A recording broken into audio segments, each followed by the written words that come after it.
Good morning, everyone. Welcome to the national final EWC 2001 Peru. This is the second opportunity we organize the EWC in Peru with our partner Investa. Now we have 9 startups on the way. First of all, Ms. Rosemary Escobedo, USIL Ventures project manager, who instead of Dr. Daniel Descanseco, USIL Ventures director, will give us the welcome speech. Rosemary, good morning. Good morning, everyone. Thanks, Artur. Today is a special moment for USIL Venture because we close an important step of this year, the second edition of EWC. This year is special because Peruvians will celebrate 200 years after independence and the entrepreneur process. Continue with any different competition. For example, Bio Startup, a new project with German international cooperation and the Peruvian government for the innovation process in 7 cities in Peru. I congratulate all the finalist startups that will make their pitch today, and thanks them for having once again trust us. Together with Investa VB, to organize such an important global competition in Peru. A special thanks to the members of the jury who is with us today, and also people who support us in the evaluation process round 1 stage, such as Gabriela Aguilar, Cintia Villar, Claudia Guamán de los Heros, Carla Morante, Fiorella Torres, Enrique Setner, Vivian Valer, Sara Loyola, Giancarlo Falconi, and Fernando Paz. Enjoy the competition. Thank you to everyone. Thank you very much, Rosemary, for your words. It is a very important for us, for USIL Ventures and our partner and the Peruvian ecosystem. Now, with us, Mr. Javier Benavides, who is founder in Investa, a startup accelerator. Hello, Javier. Thank you, Arturo. As a first, my congratulations to all the teams that made it to the finals. You're one of almost every 20 applicants that went into the process, so you are already winners. But we are now here to define our final 2 startups that are going to the global finals, and we welcome you and encourage you to do your best in this event. You are representing our country, so do it with love. We are just a few steps to our bicentenary, so this is a great event, just not only for you but for us, and we're very, very humbled for your confidence, and we're looking forward to see you go forward to the last 5 startups in the world. So welcome and congratulations to you all. Thank you. Thank you very much, Javier. Now we invite Ms. Ana Maria Torres, Director of the Entrepreneurship World Cup at Global Entrepreneurship Network. We listen to you, Ana Maria. Thank you, Arturo. Thank you so much for the invitation. Congratulations to everyone who has joined EWC, but particularly those finalists that made it today. This opportunity in Peru wouldn't be possible without the support and leadership of USIL Ventures and Investa and the collection of partners at the national level that are making this initiative possible. To all of them, my great thank yous to all of them. As you know, I represent the Global Entrepreneurship Network, and at GEN, one of the crucial initiatives and our goal is to make sure that everyone, regardless where you are in the world, regardless the stage that you are with your business, have access to content with education, to a network that can help you grow and succeed. We started as a startup, as the same as you. We started with an idea. led by the Miss Global Forum, the Global Entrepreneurship Network, and now our host, the Global Education and Leadership Foundation. Thanks as well with the participation of Juan Bali, who makes the platform and the technology run and for EWC. We started in 2019 and we welcome the participation of 100 countries. Right now, we're working with 100 countries all around the world.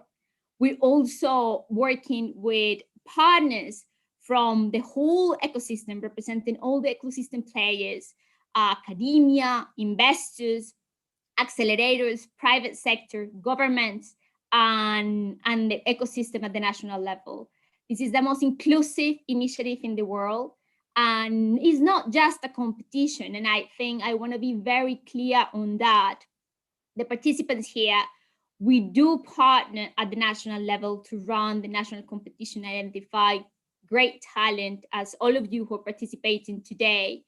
However, this is a program where we also want to make sure that you have access to educational content through our Accelerate One platform, and also our Accelerate 2 program, where the finalists identified today will be next participated in August. For us, it's a great, great pleasure to be working with all of you that make this initiative possible. For me personally, it's great to see that Peru will be represented at the global level. As I mentioned, currently we have 100 countries participating, but we have the participation of entrepreneurs from all around the world. 200 countries are represented in the 2021 edition. Why it's so important to be part of this initiative?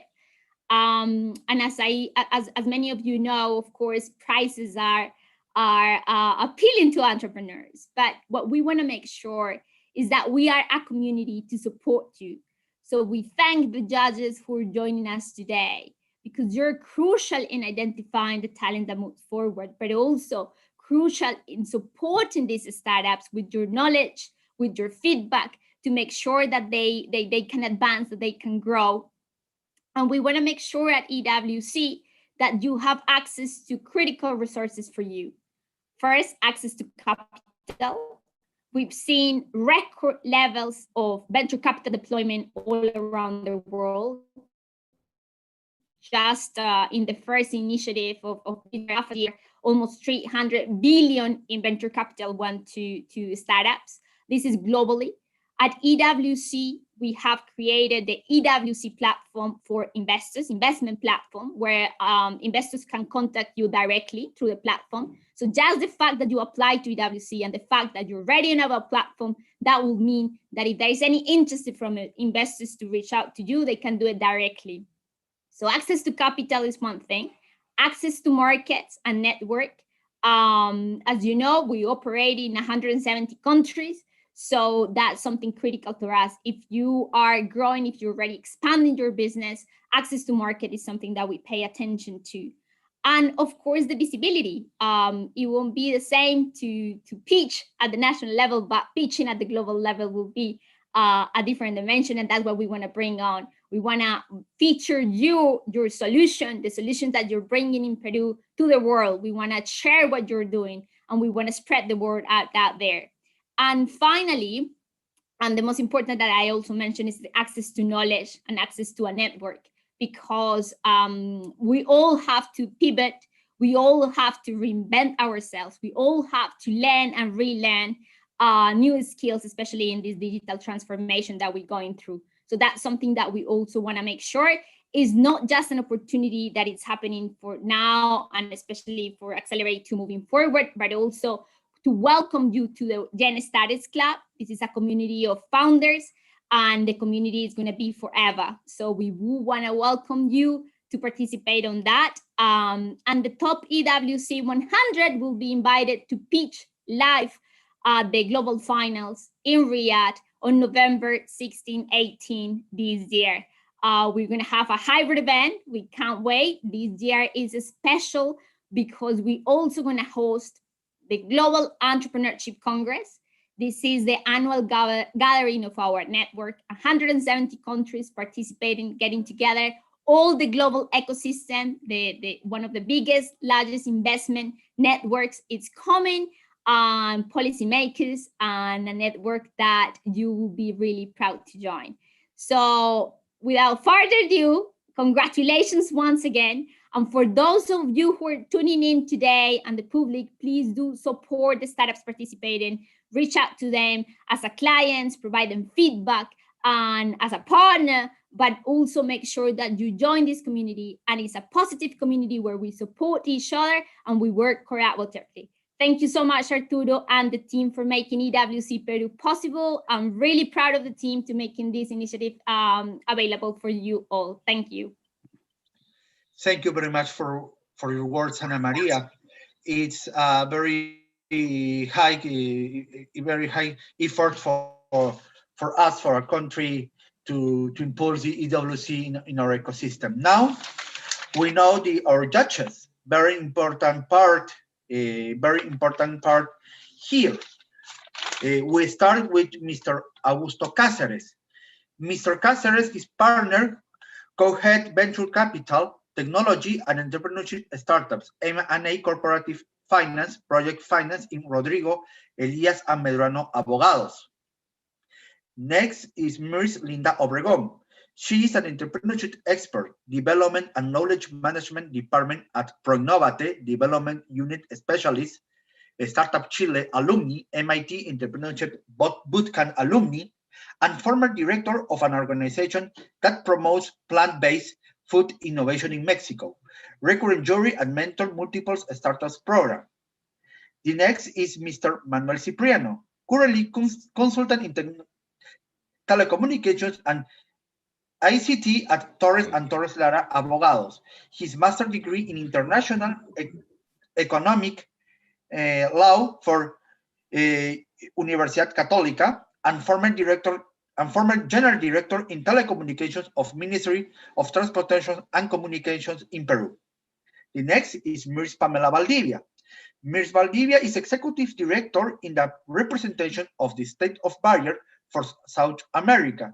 The influence area are Argentina, Chile, Colombia, and Peru.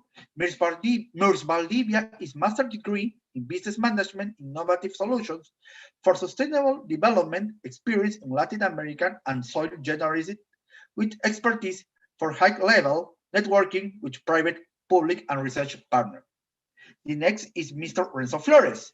Mr. Flores is country manager at DriveTech SPA. His Bachelor of Business Administration and Management in University of South Florida, and associate degree, Business and Management in Broward College. Our last judge is Mr. Renzo Salas. He is Finance and Portfolio Management at Huayra ISPAM. His MBA, Master in Strategic Business Administration for Centrum Católica in Peru, International Master in Leadership, and as a Finance and Portfolio Manager at Huayra. He is in charge of sharing of disruptive tech startups with traction, financial management in Argentina, Chile, and Peru, and startup portfolio management. We have a luxury judge for this final. Thank you very much for your time. Now, the most important moment of this morning, the pitches. The DEWC, they have three categories: ideas, second, early, and third, growth. The teams only have 4 minutes for the pitch. After that, we have started questions. Only the judges will do the question for the team. Don't forget that. And we start the process now with the team of AMEI on an ideas category. AMEI is a stick and comfortable pendant with a tracking system that provides constant monitoring throughout an application that provides the location in real time. So you can start in 5, 4, 3, 2, 1. Let's go, AMEI. 4 minutes.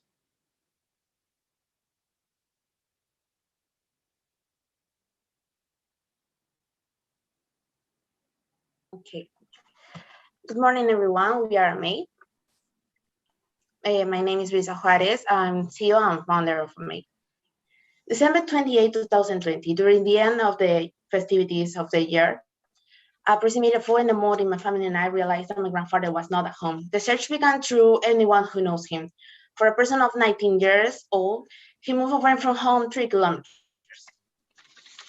He was located because a friend alerted that in a Facebook page had published that he had been found and taken to the police station. So my grandfather spent 8 hours in the streets without knowing where he was. This is not a game, this is real. I was lucky. What if it happened to you? What is the problem we want to address?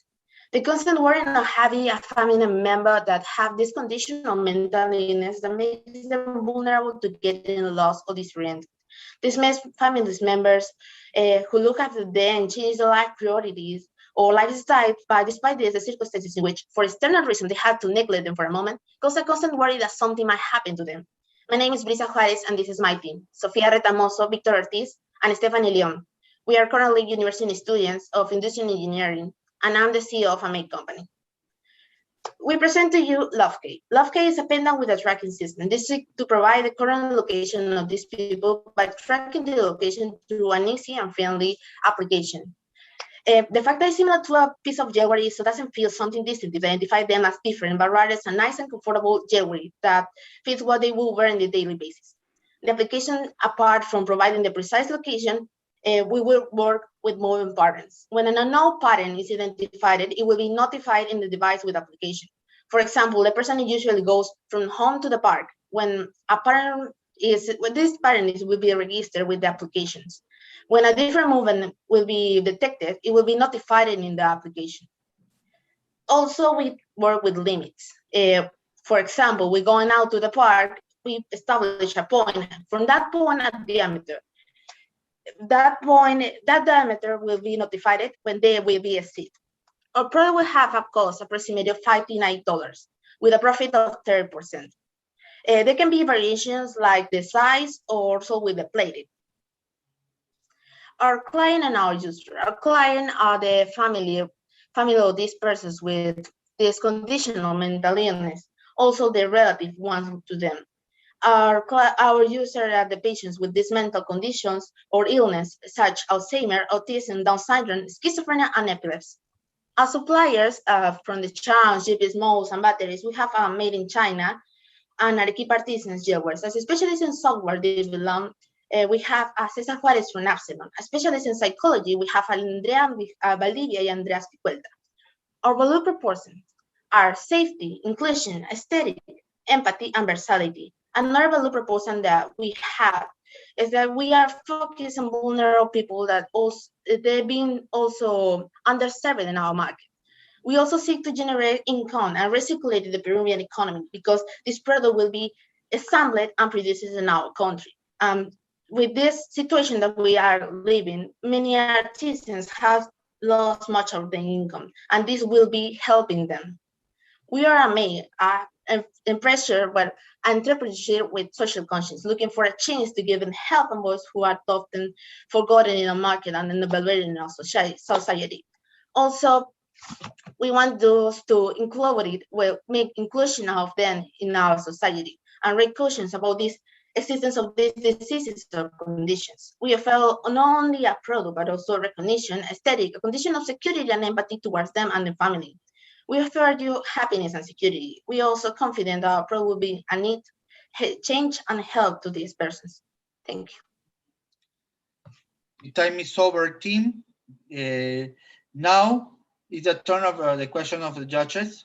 Please, question for a team now.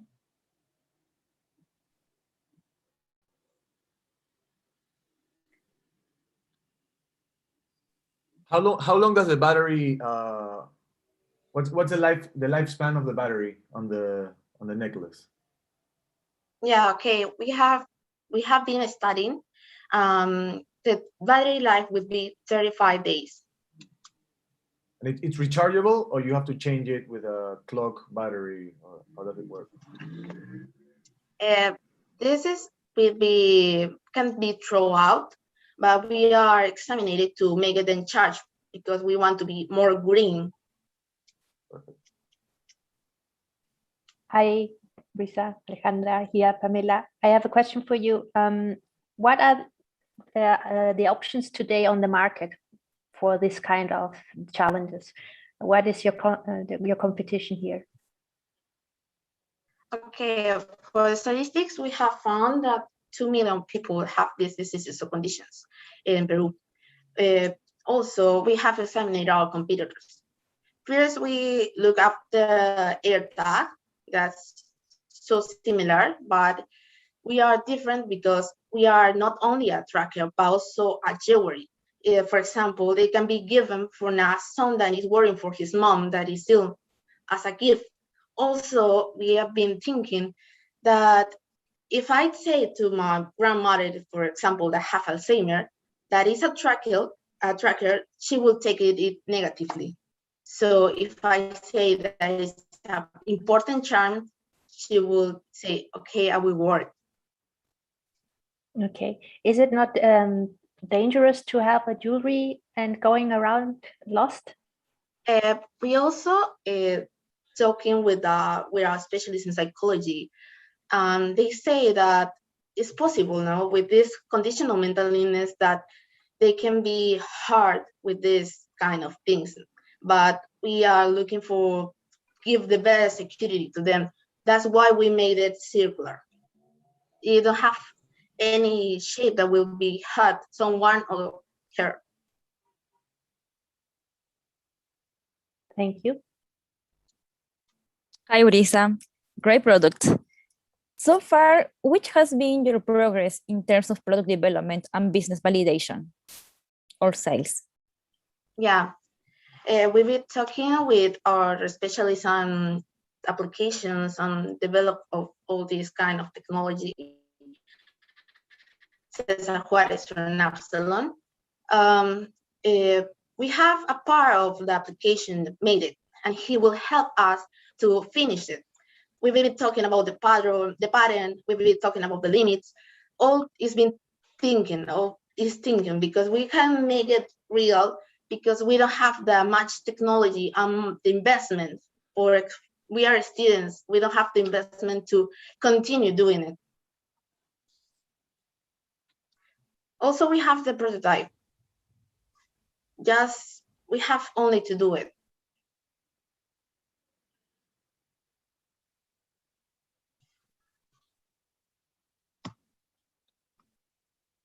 And in terms of business validation?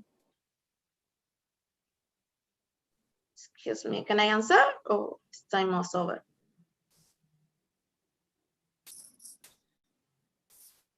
Okay, about the business validation, we've been thinking about our client, our user. Also, we know how much people in Peru have these diseases or conditions. We also have a market plan of how we are going to introduce our product to the market.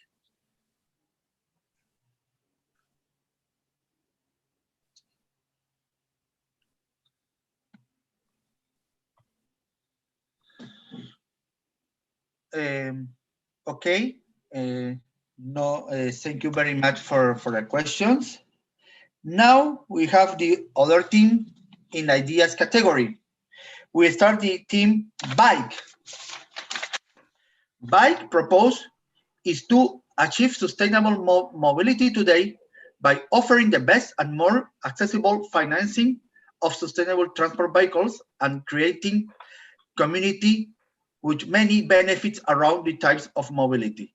You can start in 5, 4, 3, 2, 1, let's go. In Peru, every week we generate 4 million tons of CO2. Almost 40% of these emissions come from urban mobility, in vehicles mainly dominated by oil.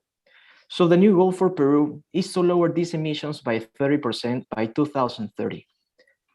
Good morning, everyone. My name is Emmanuel Cáceres, CEO and founder of Bike, a fintech that wants to facilitate and accelerate sustainable mobility today. In Peru, we can observe the accelerated development of bicycle lanes and new regulations that promote the use of sustainable vehicles. In the latest Ipsos reports, we mentioned that almost 40% of Peruvian workers will prefer to use bicycle and e-bikes when they return to the offices, as the risk of the pandemic decrease. However, there is a user problem that needs to be solved, and it's the poor financial accessibility. When workers want to acquire these kind of vehicles, they only have two options. Borrow money from traditional financial services that they have to overpay high annual interest rates, or use their savings, if they have it, to buy these vehicles, which price range can be between $300 and $3,500 US.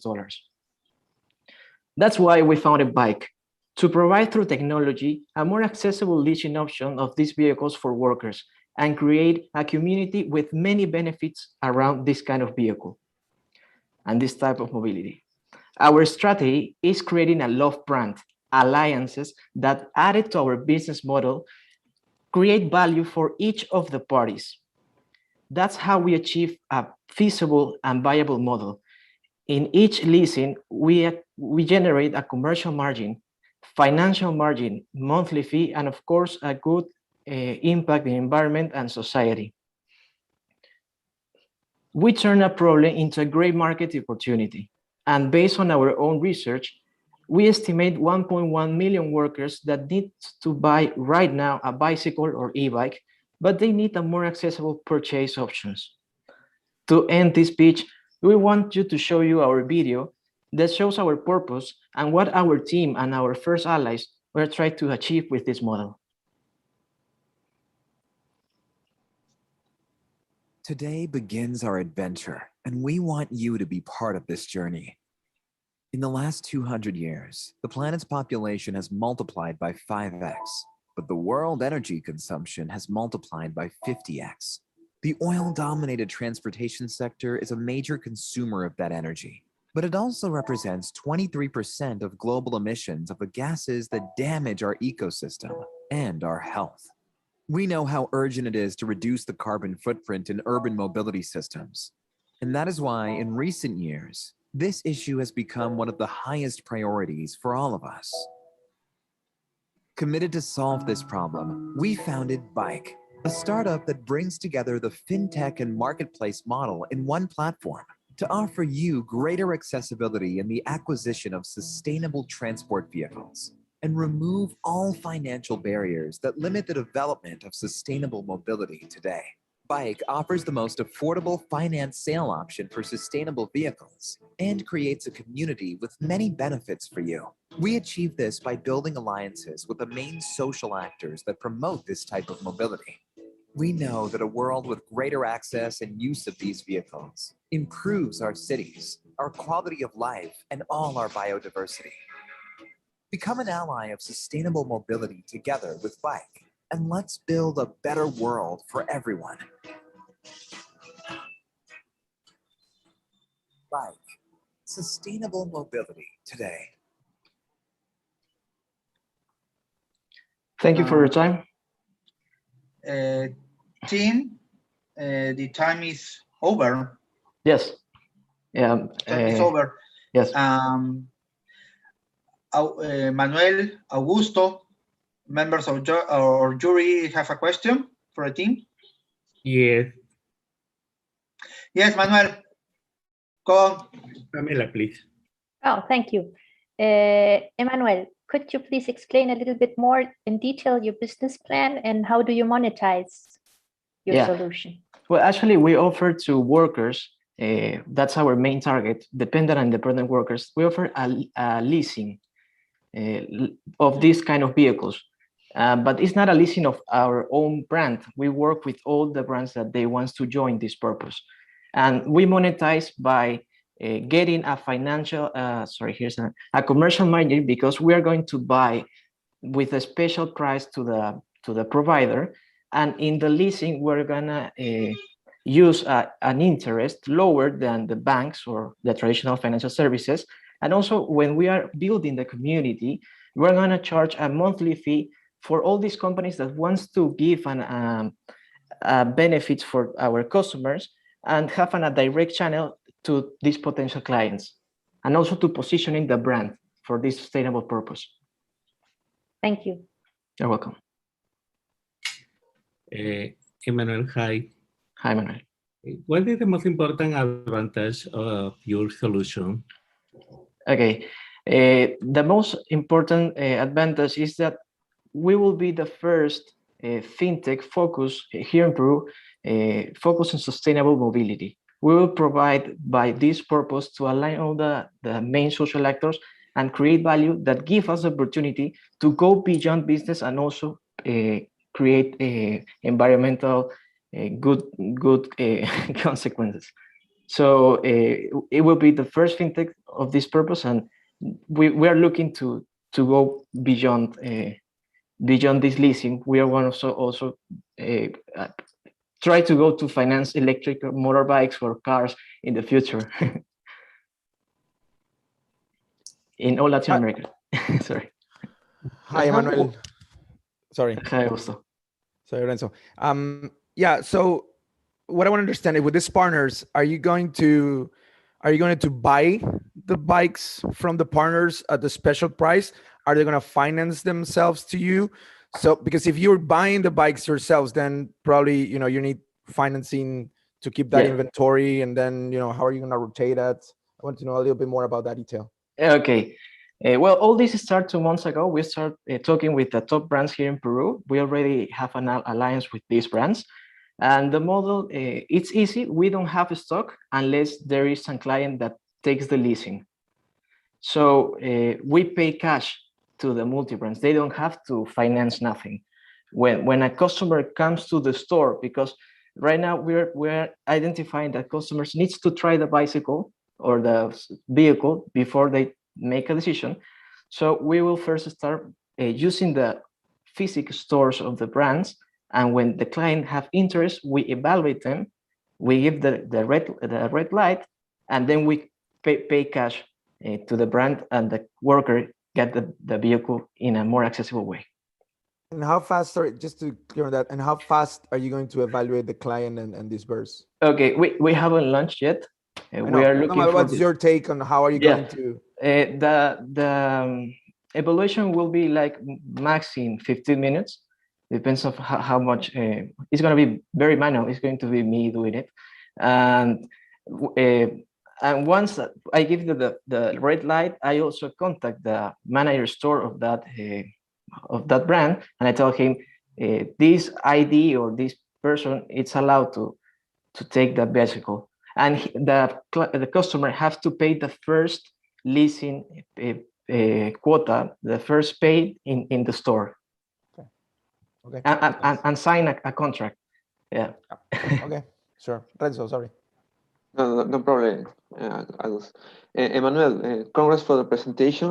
I would like to hear more about the guarantees you get from your customers, from your consumers, and what guarantees you give to the multi-brands that work with you.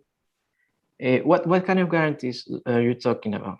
For example, as every community, there is going to be a small percentage of people that doesn't comply the full contract or stop paying you the amount of the bike.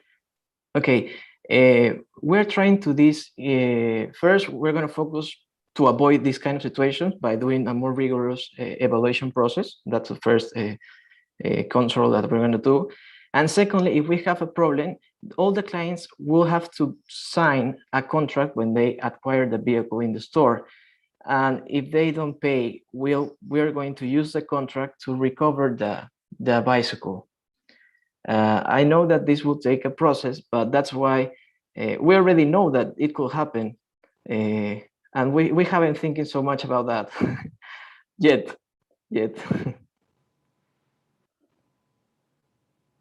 Emmanuel, do you have a team? Yeah. Sorry, Pamela, continue. Sorry. This is our team. Actually, I'm the one who is working this full time because I'm also an innovation consultant in one innovation boutique of Guaira portfolio. And these are my partners that are helping me. Carlos Miches from Mexico, he's going to be my technological partner. He has a startup studio where he helps a lot of startups to create all the part of technology. Juan Francisco Pineda is a friend of life. He's an expert in building brands and love brands that we're trying to make here. He has a company, Studio 5, that works with all size company. and Sarita Quiroz, that owns a firm of accounting and financial that is going to be in charge of all the financial controlling of the company. But we also have mentors that are very close to us. They believe in the purpose. They believe that we can make this happen, and they are very close to us. It's Aldo Bediñana, he's my boss, actually. Wilfredo Cáceres is Sucio Ventures. He's very expert in legal, especially in financial stuff.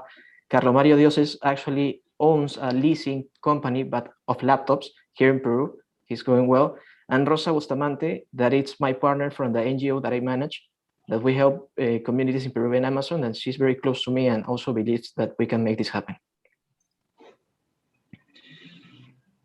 Okay, thank you so much, Emmanuel. Now, thank you.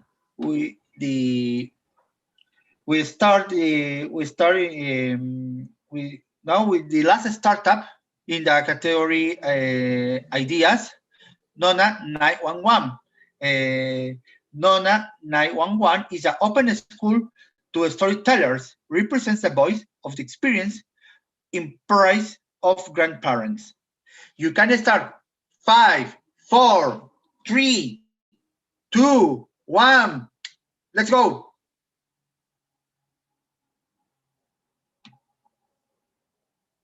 Yes, here we go. Somebody in this room, we already know someone who is aging. And well, I'm running this project. This is because this is a problem that is happening right now.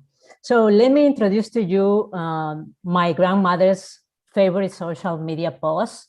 So this is what family sees Nona does, that she's gardening all day. What society sees she does is that she's sleeping over than 8 hours a day. What Nona wants to do was like painting like Leonardo. But what she actually does is that she's using social media all the time. She's running morning walks, and she's a social activist.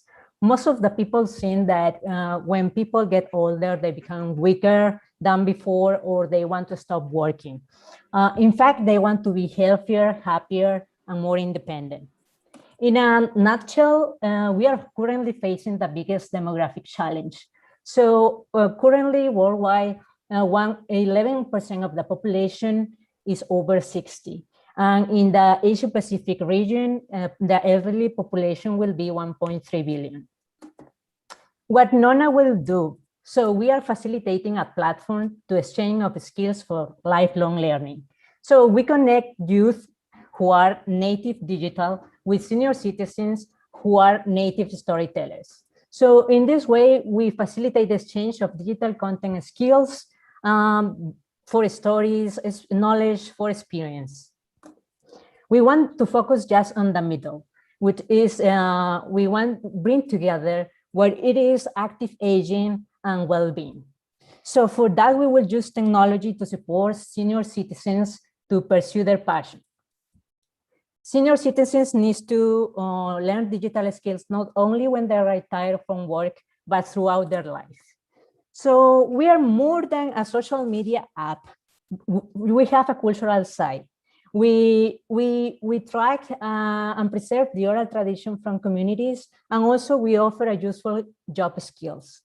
We create this sense of community belonging and empowerment.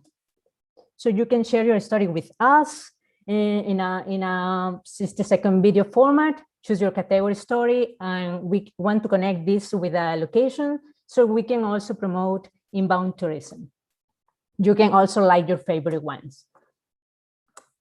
Sorry, we are offering you today the opportunity to support our project and transform our model into something cultural. We are addressing a huge market with a 3.3 trillion market dollar from the silver economy and also from the side of the global digital content creation market size. This is my team. Well, I'm a creative practitioner, Jerusha from India. She's good at putting complex context into simple words, and we have an educational psychologist in the team. Meet our partners. I'm currently part of the World Literacy Foundation and from the Incubator Center for Technological de Monterrey. Let's start today. I invite you all to teach how to use the smartphone or the PC to your parents or grandparents. Nona 911 is a healthier version of you. Thank you. Please let me know if you have any question. Thank you very much, Startup Nona 911. We start the process with the question of our judges. Please. Rosa, also from my side for you, what is your business model? How do you monetize this? Yes, so we are planning to use a freemium model for the app. So we are basically offering some of the features for free and other features that people need to subscribe and pay a monthly subscription. Okay, thank you. Hi, Rosa Kevia. Yeah. Nice do you have more information about that similar solution in other countries or in other cities in the world?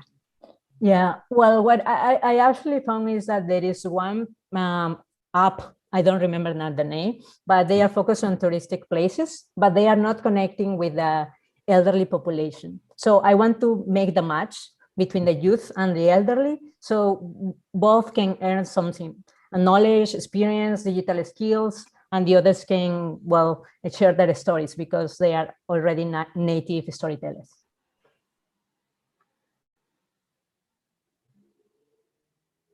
Hi, Rosa. Hi, I Rosa. have a question.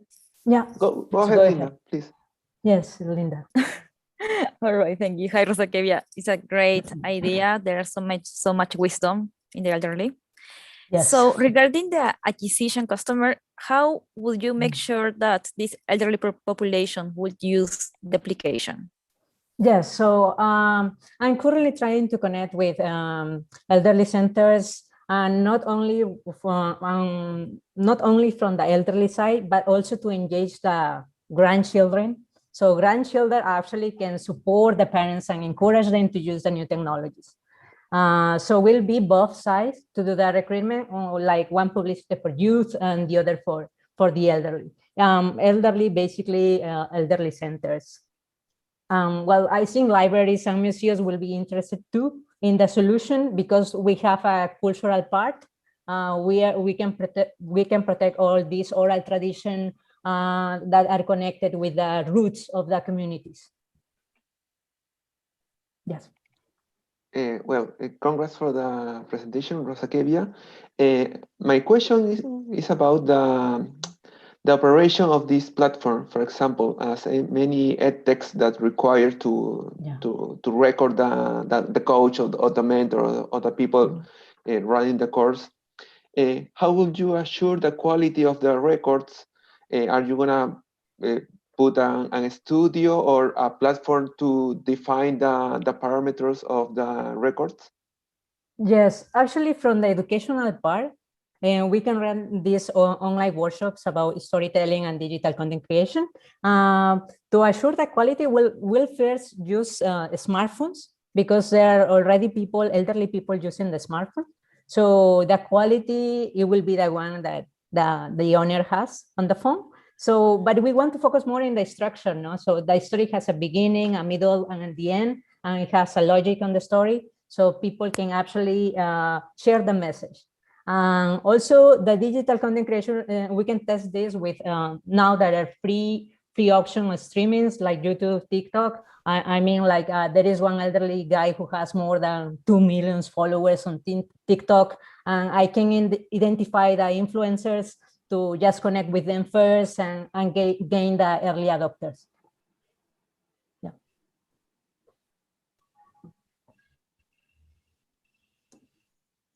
Sorry. Okay. I don't know if there is any other question. No, the time question is, is over for the questions. Right. Now, the idea category is closed. Now we start the early category. And the first startup in early category is Apnemia.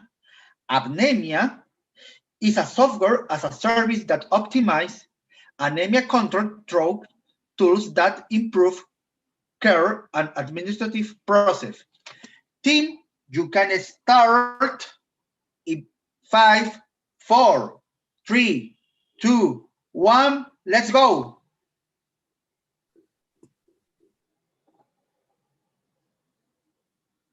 Estás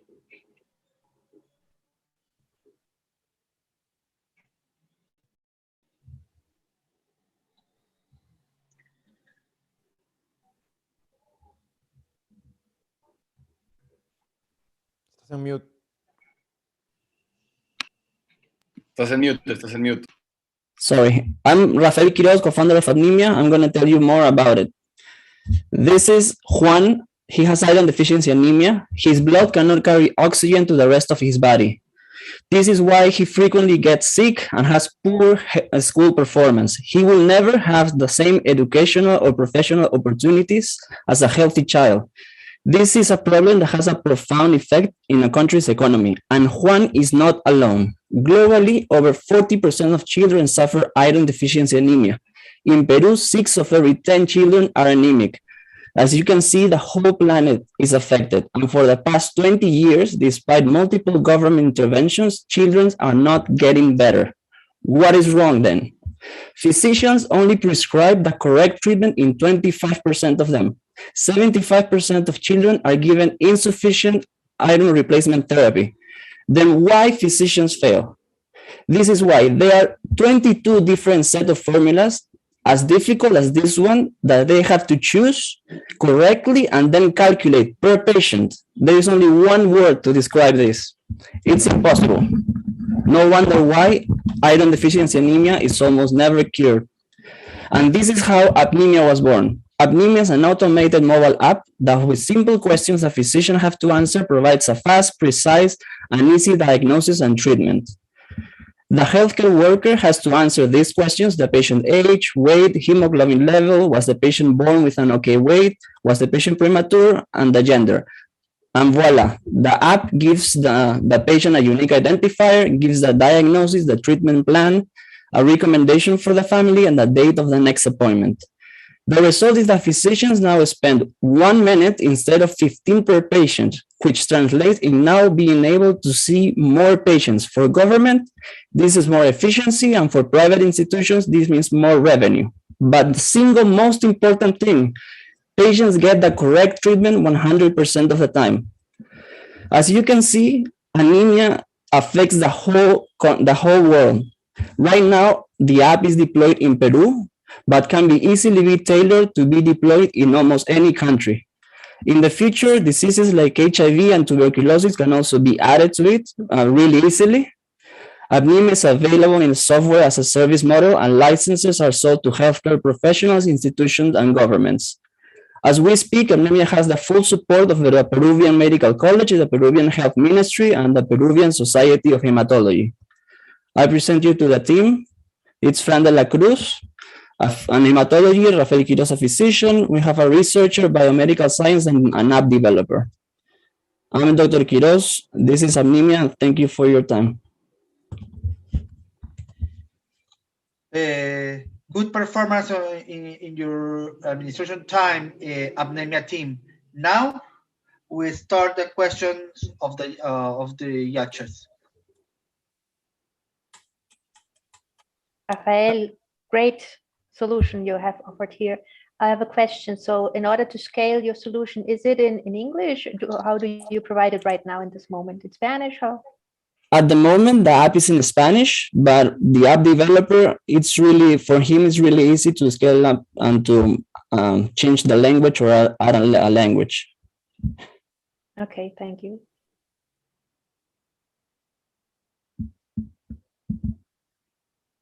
Hi, Rafael. I'm interested in the monetization part of the solution.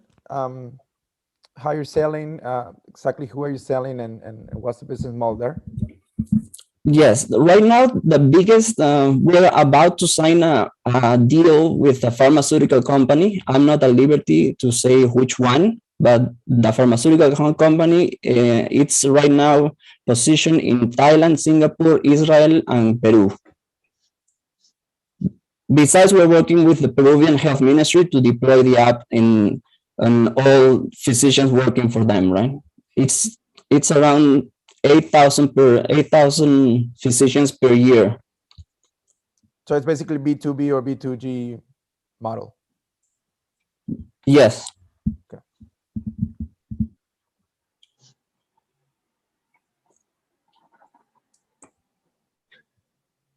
questions? We have time.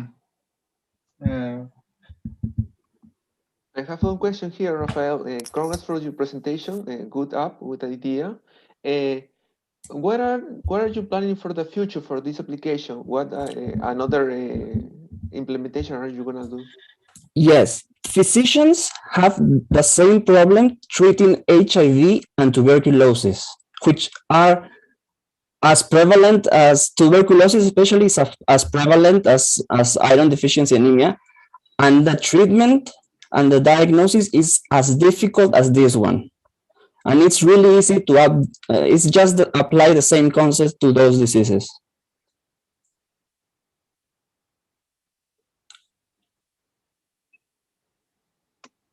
Besides, institutions can benefit from the app generates a cloud of data, and those reports can be sent to governments and institutions, and they can further optimize their processes, because we know, I mean, as a physician, I know that the governments are not very efficient, and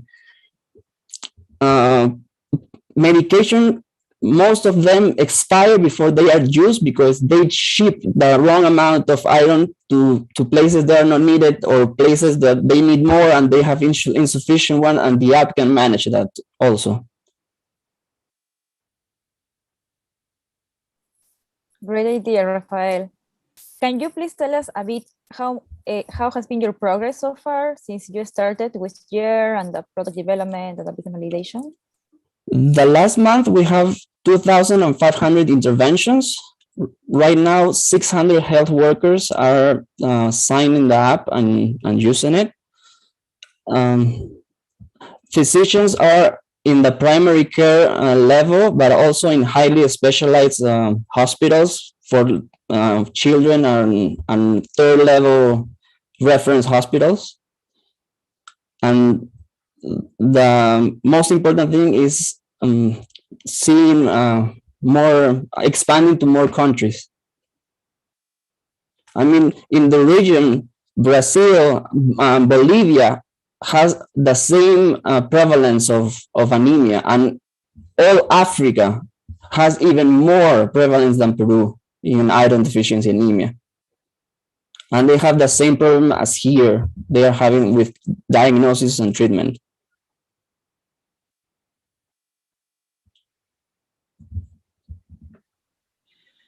Thank you so much, Anemia team. Now the next team of early category, Circula. Circula is an app that that allows restaurants and stores to reduce their food waste. Instead of throwing their surplus quality food, they can now still intro Circula. Team, 4 minutes in 5, 4, 3, 2, 1, let's go. Hi everybody, I'm Michelle, founder of Circula, and I will tell you more about our startup, but let's begin with why Circula is created. A third of all food in the world is wasted. Just in Latin America and the Caribbean, 127 million tons of food are wasted annually. Almost 30% of food waste is caused by restaurants, hotels, and households. Bear in mind that when food is thrown away, it emits methane, a greenhouse gas much more powerful than CO2. This is why Circula is created.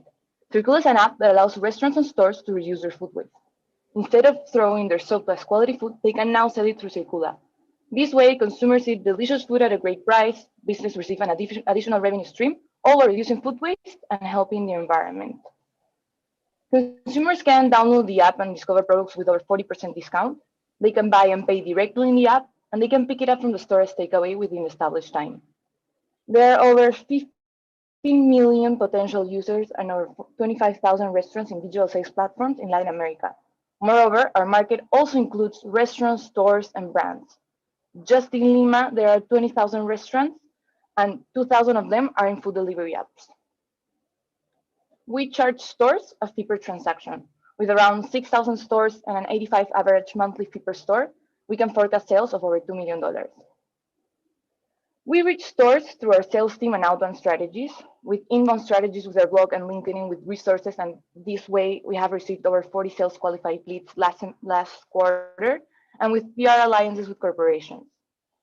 We reach users through affiliate marketing and our ambassador program with a referral code that we're launching, and with our influencers, with digital campaigns and ads in social media, and with our customer engagement platform that creates touch points to users along their journey to increase their conversion. We are the only food surplus sales app in Peru. In Latin America exists Winnie in Argentina. In Mexico, there's Chief since October 2020, and in Chile, Good Meal also since the same date. But unlike other solutions, we give clear visibility on what you buy, no surprise packs like the majority of the solutions. We only demand 40% discount over the listing price, since this way stores can earn 10 to 20% more than other solutions that require almost 70% discount. We have an integration with the store's delivery, and that helped them a lot during the pandemic. And we have premium on-hand support. And last but not least, we have a cultural understanding of the region and the country, especially in less developed countries like Peru, where the priority for the consumer is saving rather than being environmentally friendly. We developed our beta in 2019 and began user testing. By 2020, we launched our MVP in January with over 1,500 downloads and over 10 stores. But we had to shut down operations because our stores were closed due to the pandemic. But we relaunched in July 2020, and to the date, we have around 25 stores, over 35,000 users, and we just closed our seed round. By the end of this year, we plan to reach 250 stores, and by 2022, we plan to expand to another country with over 1,000 stores and over $500,000 in sales. And by 2024, we're going to be active in 4 countries with 6,000 stores and sales of over $2 million.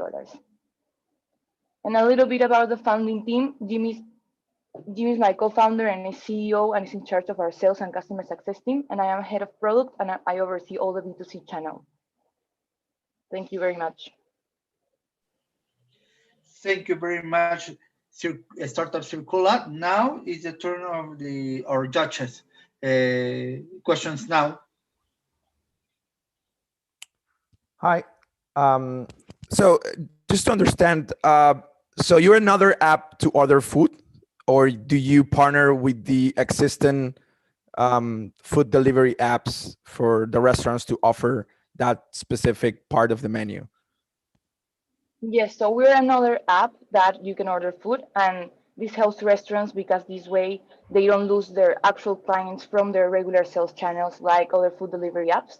So this way there's a separate channel for users that seek to save on money, be environmentally friendly. So this way they have a separate channel for sales as well.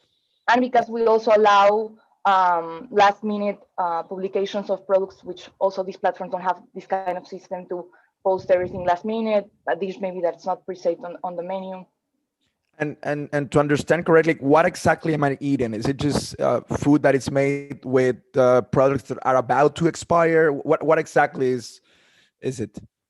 I can give you, for example, 2 examples of our stores. We have Vaca Loca, which sells pastries and quiches, and they have it on their display for 2 days. And the 3rd day, they put it in Circula because that's the last day that the product has availability. Or for example, we have a pasta restaurant or lasagna restaurant that is called Piatto, and they put it in the afternoon shift because that's the product specially made for that day. So they don't want to waste it. So it's a product from that day. So mainly it's or in display a couple days, or maybe a product like in Pastificio, which is product that may last 1 month or 2 months, and the last week they put it through Circula. Okay, great, thanks. Michelle, one question. How many people are buying food from your app daily? Right now, we have around 50 to 60 orders daily. We have around 6,000 orders in total from our from all the time we've been operating.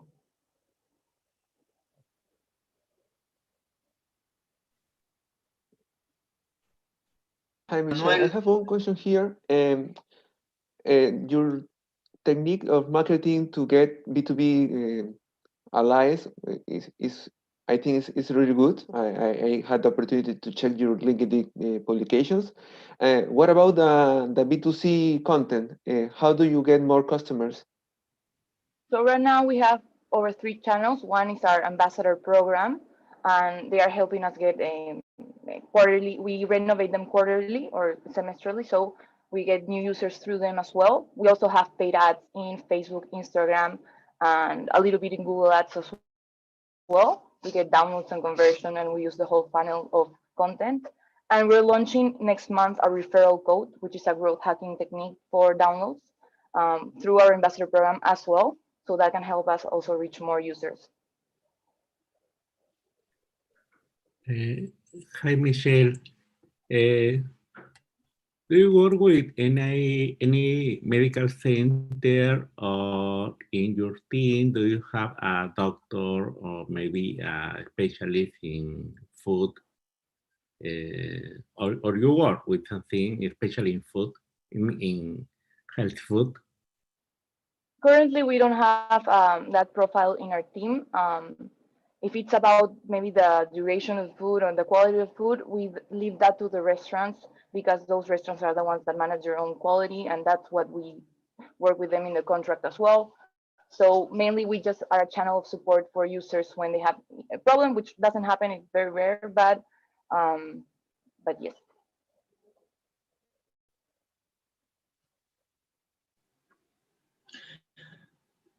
Okay, thank you very much, Circula. Now we start the Ibombo. You are next. Ibombo is a company focused on the development of virtual events, which consists of integration of companies with their collaborators or clients, or the general public. You can start 5, 4, 3, 2, 1, let's go.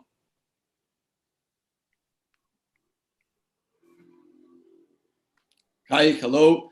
You all see my screen, right? Yes. Okay, perfect. Sorry, it's a little bit slow. Okay, well, hello. First of all, thank you very much for being here. My name is Mateo Suarez. I am the CEO and co-founder of Ibombo. First of all, I wanted to say that we are in two markets that are connected between each other. The first one is esports, that is the future of sports. And the problem that we've seen is that if a company wants to create an esports tournament, what should they do? Where should they go? What technology should they use? And in the virtual event space, if a company wants to create a virtual event with the purpose of entertaining their employees, what should they do? Where should they go? So the solution we've created, the two solutions we've created, is that first of all, for esports, we have developed a technology where we have more than 45,000 users, and we host and create esports tournaments for the esports community all around the world. We host esports tournaments for countries all around the world, as I mentioned. And in the virtual event space, Ibombo events create virtual events through technology so that we can, with the purpose of entertaining the employees during the work time. And so far this year, we have worked with more than 45 companies. The market size in the esports world, it's big. Both of them are like big opportunities. The esports world, it's already $1 billion market. There are some esports tournaments that are already giving more than $50 million in prize pools. For example, this year, the video game Dota 2 is gonna host their World Cup, and there's gonna be more than $50 million in prize pool. And in the virtual event space, this is a big market. It's estimated that by 2027, it's going to be a $400 billion market. Zoom, the company Zoom, has already more than 300 million active users per day, and the company Hopin already selling more than $20 million per year. The difference between Zoom and Hopin is that they host virtual events, but we host virtual events with the purpose of entertaining the employees in their workspace. These are the two websites. First of all, esports, and the website is already developed, where we have more than 45,000 users, and Ibombo Events, which we are developing our own SaaS right now. These are some of our esports KPIs. We have more than 43,000 users, more than 20,000 matches played, and more than 620 tournaments organized. And in the virtual events KPIs, we have worked with more than 45 companies this year. We have reached more than 50,000 connected employees, and we have a conversion rate of 25%. So far this year, we have created more than 70 jobs between freelancers and full-time employees. We have sold more than $185,000 in revenue so far this year. In soles, we're about to reach 1 million soles in revenue this year. These are the companies we have worked with that are from different spaces. These are the founders. My name is Mateo Suarez. I have worked in venture capital for more than 1 year. Santiago Suarez and Gonzalo Herrera. Gonzalo graduated first of his class from Universidad del Pacífico. And these are all investors and board members of our company. Claudio Cavazza is an investor of $1 billion company that was Cabify. Sergio Zavala is an investor of Cine Papaya. Luis Alberto Lire, chief investor on the board. And Conor McAteer is from Ireland. He's a multi-million-dollar holding company founder. And well, that's it. Thank you very much. Thank you very much, Ibombo. Thank you very much, Mateo. Now, the questions of our judges, please. Hi, Mateo. Pamela here with a question for you. I would like to know, how do you gain all the experience about sports and entertainment industry? Because they are both different industries. So how do you get the insights there? Because your team has not the experience in sports or entertainment, right? So how do you get the experience? Well, first of all, we didn't start with this business as it is today. We have pivoted. We started this business as a daily fantasy football company that is a game of football. We've always been very passionate about sports. I've seen sports all my life. And we also have played video games with Gonzalo and Santiago, that were the three founders all of our lives. So we have been in the industry for a long time now, like more about like customers, but now we're running a business. So that's pretty much it. And I've also took a course of digital sports management in Pontificia Universidad Católica del Perú. I took a diplomado there. I don't know how to call it in English, but it helped me a lot to increase the sales of this business and have this compound monthly growth rate of 50% that we have this year so far. Thank you.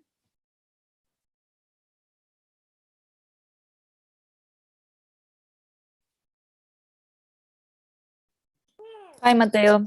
Hey. I see you have a great traction. So which are your current challenges and what are you doing to mitigate them? Yes, well, our current challenges right now is to finish developing our own SaaS. We're already in the process of doing that. We want to hire more engineers to develop the software we have. And that's the main challenge for now, to develop the SaaS. And the next challenge is to expand to other countries in Latin America. That's the next step. And we're actually in an investment round right now. We have opened an investment round so that we can raise capital to continue developing our SaaS. But yeah, we have a good runway because we have made some good sales this year. So we have runway of more than 15 months from now. So, but yeah, we wanna raise money so that we can accelerate the growth. And one more question. Sorry, go Linda. Thank you. Just so I see that you started in the esports, right? And then you added this another industry. Why? Yeah. Well, because we were hosting esports tournaments like in a big scale, and one company that was our first client, Replay, once contacted us and told us like, hey, I wanna create an esports tournament for my employees. And I was like, okay, and how much are you willing to pay for this? And they were like, we're willing to pay for this like $3,000. And we were like, whoa, there's an opportunity here. So we started doing that. And well, we have, for example, we have closed a subscription model with Universidad de Lima. They've hired us for more than 4 months this year so that we can host and create esports tournaments for their students. So that's why we like created this new business line, but that it's also somehow connected with esports. Yeah, actually, my question was a bit about that. That maybe, isn't it basically that it's just one vertical, that I just want this B2C and the other was just the B2B side of the business, because you're hosting esports events in both, right? Just you're selling to consumers in one, and the other portion you're selling to the corporations. Is that right? Yeah. I mean, at the end of the day, we believe that our business model is B2B2C, because a lot of times we close the deal with the company. Most of the times we close the deal with a company, but at the end, the ones that are using our product are the employees or the students in different universities or different companies, you know. So yeah, I mean, we've also this year we've worked with more than I believe more than 6 universities, including UTEC, Universidad del Pacífico, Universidad de Piura, Universidad de Lima, and also, well, different companies.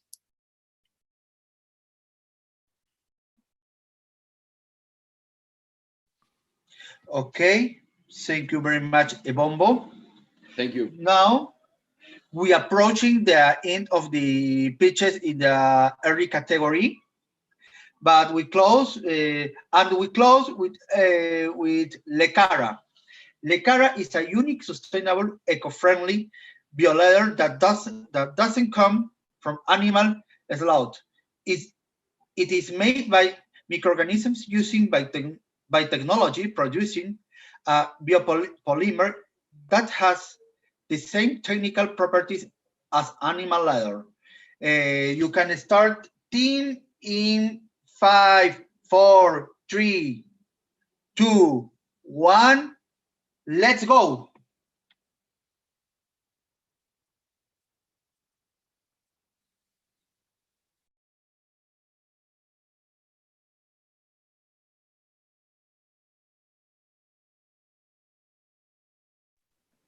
Estás en mute. You're in mute. Okay. Here are a few pictures of the main river in our city, Arequipa. The left is how it used to be when we were kids. You could almost see the fishes, and now it looks like the picture on the right. And this is mainly because of the residues from the tanneries. And this is not only a problem in Arequipa, this is a problem worldwide. The leather industry is the 4th most polluting industry. It kills almost 4 billion animals. It uses 400 billion liters of water per year. For example, to make a pair of leather shoes, you need 8,000 liters of water, and this would equal the consumption for 1 person for 11 years. And the workers from the tanneries have a higher risk of getting cancer. Lecara is a new vegan, eco-friendly bio-leather, and our mission is to disrupt the leather industry. How we do it, we have isolated different microorganisms that we feed with residues from plants and fruits, so it doesn't come from animal leather, and they produce a biopolymer that has similar properties of animal leather in a circular economy. We can compete with animal leather and synthetic leather. We don't have any toxic dyes or chemicals, and we are as strong as the cow leather that is used for shoes, and this is one of the strongest ones.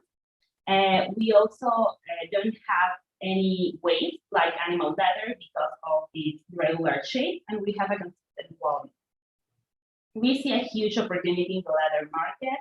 The vegan leather market is growing at an accelerated rate, and we have seen that a lot of consumers are becoming more eco-conscious, looking for more sustainable solutions. We are 2 co-founders. Isamar has a background in biotechnology engineer and fashion design, and I'm an industrial engineer. We also have a team of 9 people from marketing, commercial trading, and biotechnology engineers. And we have the help from our amazing mentors and advisors from around the world. We also have won different awards. Between them, the Elsevier that has given us the recognition from the scientific industry, and the Global Change Award that is known as the Nobel Prize from the fashion industry. And this is why we have been featured in both and in several international magazines. Right now, we have also done the user product testing, having an amazing feedback with artisan companies in Europe and also in Peru.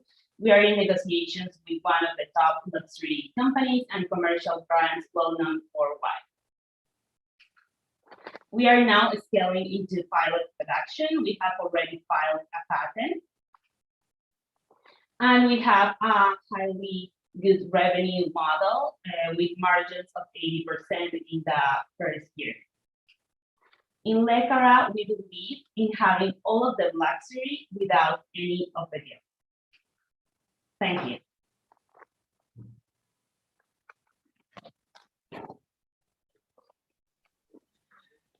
Thank you very much, Jacqueline.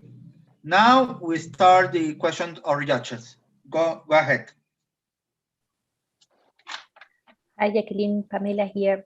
How is the reception of your clients regarding your leather and the in comparison to the natural or the animal leather? So how is it the same? Is it the same reception? How do they appreciate the quality of your product? Hi, Pamela. So because we have already done the user product testing, we know from our clients that the feedback that we have gathered from them is that it's similar to vegetable tan leather. And this is one of the some premium animal leathers. So your selling price is the same as the top leather, or are you cheaper? Because we have a really low cost, because our microorganisms reproduce themselves, and we are using residues from agriculture. So we have low cost, so we can compete with animal leather in the market.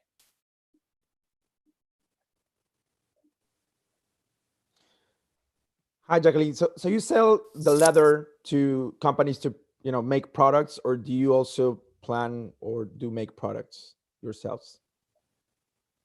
Hi, Gusto. So right now our business model is B2B, so we don't have to invest in marketing. And for what we have talked with our clients, they are top companies, we're known worldwide. So we have talked to them that they will have to include our name in their press releases. So this will give us free marketing. Nice, well done. Hi, Jacqueline. It's a great opportunity. I'm really glad to see these kind of products here. And which would be your main competitive advantage with another vegan leathers? Hi, Linda, that's a great question. So comparing ourselves with other vegan leathers, we are the strongest vegan leather right now. We can compare with the cow leather that is used for shoes, and this is one of the strongest ones. And other part is also that most of them have a percentage of plastic. So this is equally toxic to the environment. And we don't use any toxic chemicals in our process, nor plastic.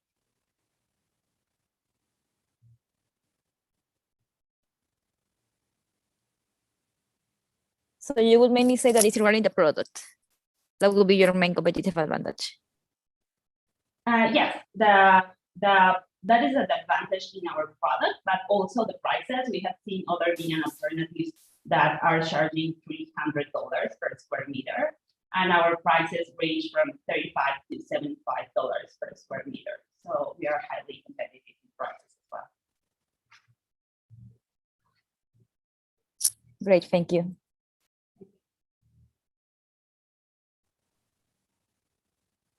Jacqueline, how easy is it to copy your product? So there are two advantages that we have. Our microorganisms are native microorganisms that we have isolated ourselves.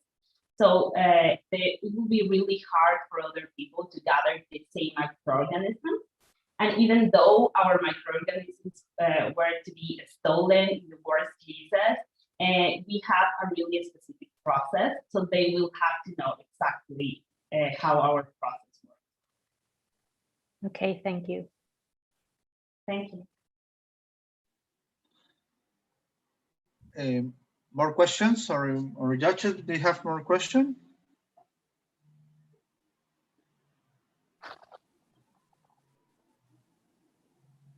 I have one. I have one actually. What would be the first, like the main product that you will see your clients produce with this? You mentioned shoes, but what will be the first product that you'll see would be to the market? So right now we're focusing in the fashion industry because it represents 7% of the leather market. And in that, because we can bioengineer our biopolymer, we can change the texture, the thickness, and the flexibility. It will depend mainly on the company, because for making belts, you need it to be more thick and less flexible, and that is different to making shoes that you need it to be more flexible. And because we can change all of those variables, we can cater to different markets and different products as well.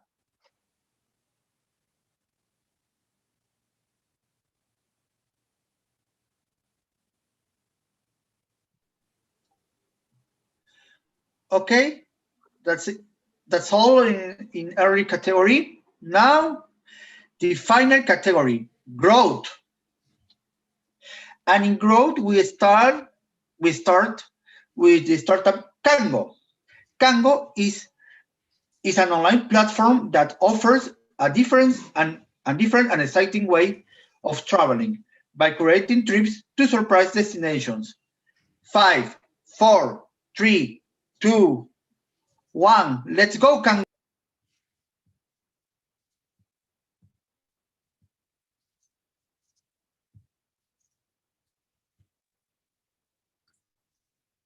Hello, my name is Elsa Mateo. I'm co-founder of Kango. We are a team that combine 20 years of experience in the tourism industry and technology. Now, I will introduce you Kango. Kango is an online platform that offers experience to surprise destinations. The market size of our target is in Peru, 1.9 million, in South America, 26 million, and in LATAM, 38 million. The problems that we detect are three, the principal. First, that is very difficult that people agree to which destination choose. The second, only the 20% of our target knows first our country, their country, or travel to unknown destinations. And the third is that they never find the best prices on the dates that they want to travel. The solution that we give is Kango give you new experience to places that you didn't imagine. We just want you to enjoy alone with friends or couple, and we in charge about the organization of all your trip. And the third and most important also is that the price is the same for all the passengers that travel with you. Our goal is to show our customers that there is much more on the world to be explored, and the best memories come from breaking routine. Our social value is to promote the cultural exchange and increase revenue for local people and business. You know that one travel supports directly the careers of 14 people. It's very important, our industry. How does this work? It's very simple. In our platform, you go and you choose first the destination from where you want to departure your adventure. The second, you travel alone or with friends, you put the number of people. Third, you choose the dates that you want to travel. And fourth, begin your adventure. 4 days before your trip, you will receive an email of the city you will discover. Our business model is we have ready pre-negotiated rates from the initial cost, and after we have the dates and number of passengers, we action between the airlines and hotels to destinations where they offer us the best prices. So in that moment, we increase our margin. This is our revenue projections for the first 2 years in Peru. The third year, we expect to go to South America, and the fourth year, we expect to go LATAM. Our achievements in this pandemic time of the 2020, this is our team. Me, Elsa Mateo, I have more than 20 years of experience in the tourist industry. Matias, that is a marketing and technology expert. Yarisa and Analu, that they both help us in the commercial and be near with the providers. And go, we wait you to travel. Thank you.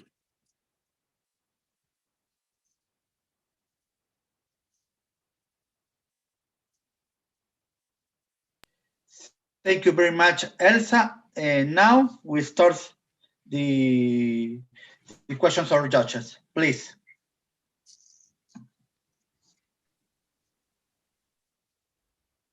Hi, Elsa. So I'm curious because you said you pre-negotiate some prices and then you adjust when the dates are coming and you know the amount of people.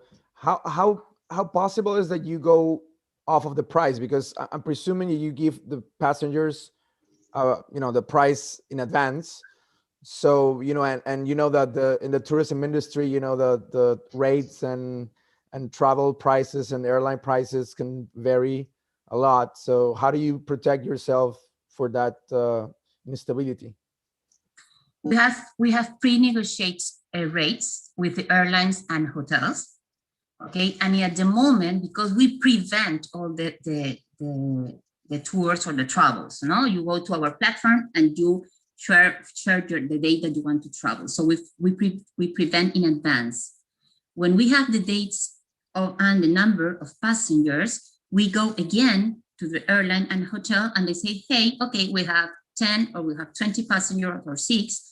Which destination you give me, in which destination you give me the better fare? So in that moment, we have an extra margin at the initial margin that we already negotiated.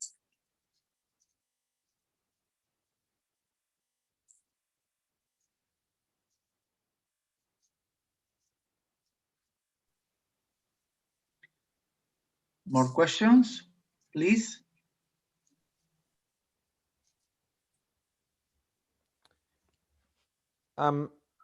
Elsa, for instance,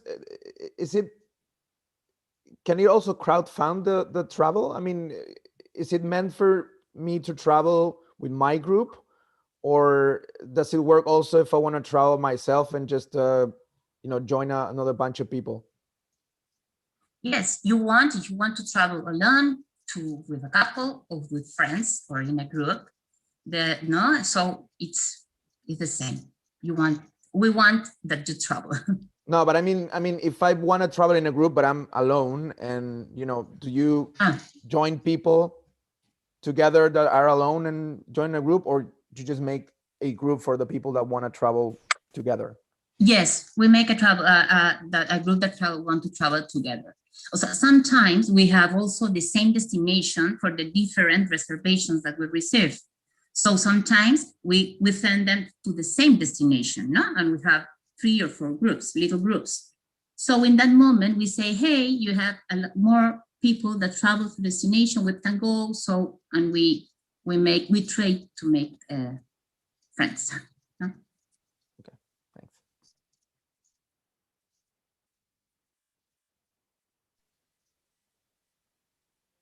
Questions?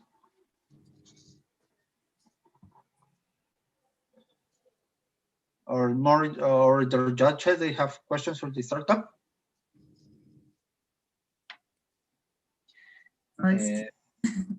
All want to travel. Okay. Okay, thank you very much. Can go? Now we start the last startup. The last startup, Vodka 14 Incas. Vodka 14 Incas is a first vodka made from native Peruvian potatoes. The product reflects the legacy of the millenary Peruvians who with great effort domesticated this crop and maintained its diversity, creating a distillate of unique character and unmistakable flavor. Team, you can start 5, 4, 3, 2, 1. Let's go. Hi there, everyone. My name is Matias Mulanovic. I'm the co-founder of Vodka Incas. First of all, I want to congratulate every team for making it to the finals. It's been great listening to your projects. I wish you the best of luck into the future. And I will start my presentation. So we have realized that not many people around the world know that Peru is the birthplace of potatoes. Thousands of years ago, the inhabitants of the Andes domesticated this crop, which then the Incas expanded and diversified, and finally it crossed all geographical frontiers, being now consumed by more than 1 billion people around the world. Vodka 14 Incas was born 3 years ago. It was to pay tribute to our ancestors. We transformed one of our main inputs, and we transformed it into a worldwide high-class product while we help local communities receive a fair price for the work. In Peru alone, there are more than 700,000 families involved in the potato production chain who protect more than 4,000 different potato varieties. The vast majority, which are cultivated ecologically using millenary techniques and ancient ancestral knowledge, in fields above 3,500 meters above sea level. Vodka is the most consumed spirit in the world. Revenues in the vodka segment amounts around 47 billion US dollars, and the market is expected to grow like 3% annually. Same as Peru is already conquering the world with gastronomy, we believe that potatoes can conquer the world again, but this time with a unique vodka. So that's our main goal. Right now we are inside the menus of restaurants which are within the world 50 best restaurants. We work with Virgilio, with Gaston, with Misha, etc. And we are a few years into this project, and we have already won really important awards internationally. We have won gold medals in London, in New York, in Hong Kong, and we have won 3 consecutive years gold medal in San Francisco, that as today is the most important blind tasting competition in the world. Our team, our CEO is a marketing specialist. He has worked in the spirits and beverage industry for more than 20 years.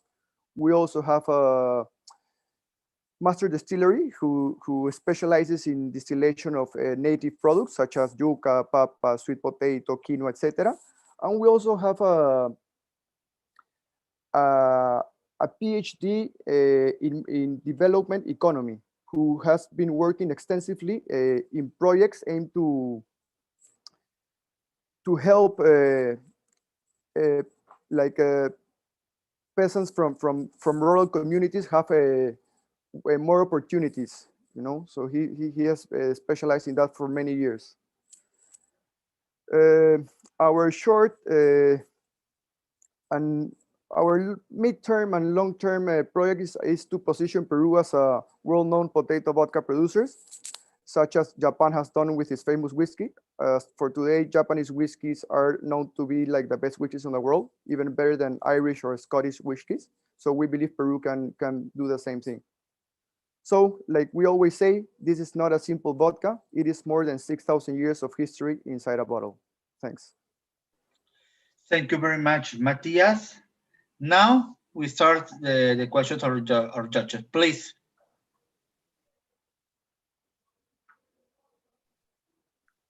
Matias, what are the sales since you started? All right. In the first year we started, it was 2018. We started around 5,000 bottles, only local market. 2019 we grew 100%. We went to between 8,000 to 10,000. We started exporting to Chile and Japan. 2020, everyone knows what happened. Sales declined. We came back to 2018, and this year we're expected to grow again. We're sending our first container to Europe right now. We have just closed deals with Italy, with UK, and a couple more countries in the UA, in Europe, and soon hopefully also to USA and Canada. So yes, sales are getting better as well. We project this year to sell around 14,000 bottles, and in 2022 to 2023 we will like to reach 50,000 and 100,000 respectively. And in your opinion, what's the difference between drinking 14 Incas and Tito's vodka, or maybe, I don't know?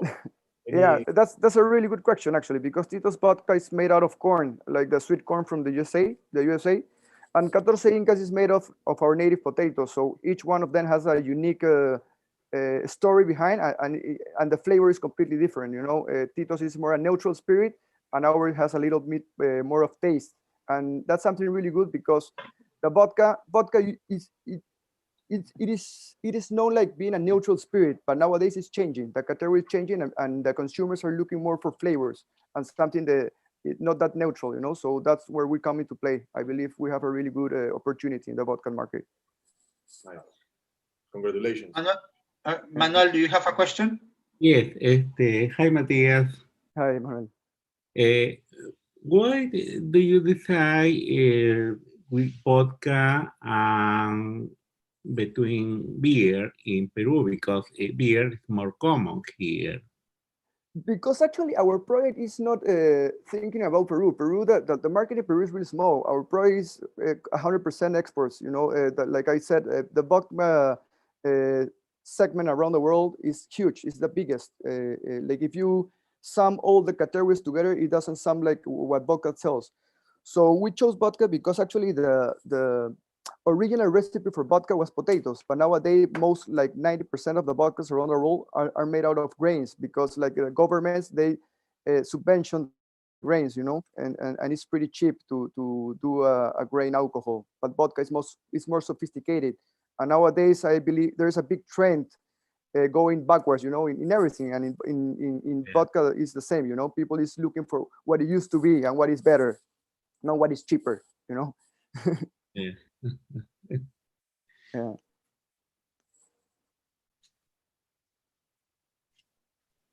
More questions for the team? Is it profitable yet, or when are you breaking even?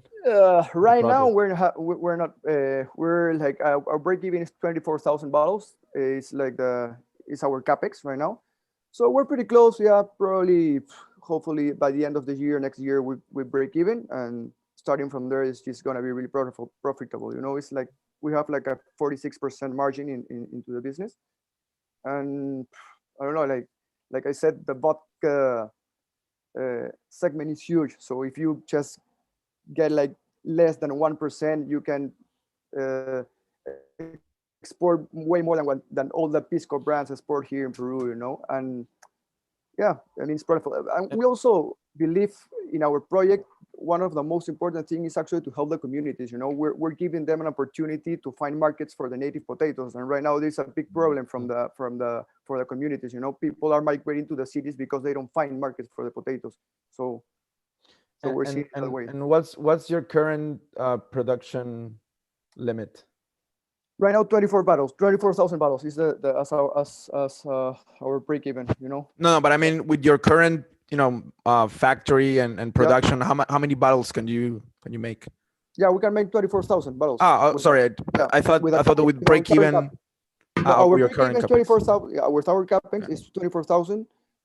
We can go to the break even with our current capex, but then we have to jump a little bit higher to grow a little bit more to actually. You need to invest in equipment and. Yeah, we have to invest into equipment for sure. It's not that big of investment because pretty much the bottleneck we have right now is that we only have one still, and we have 2 or 3 stills we can produce, not double, but maybe 5 times more. You know, because our process is 3 times distilled, so we need at least two stills.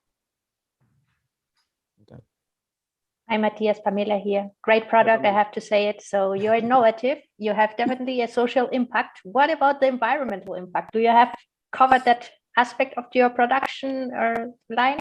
For sure. What differentiates us, like we always say when we go to other countries, is that we don't use water.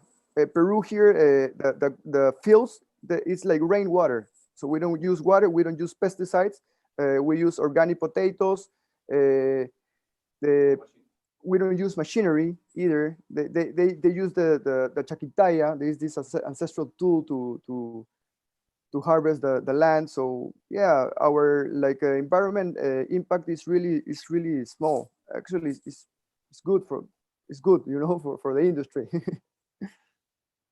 Thank you. Yeah, no worries. Hi, Matthias. It's a great product, and I love the social impact too that is created too. Thanks. So, what would be your main strategy to differentiate yourself among the other competitors?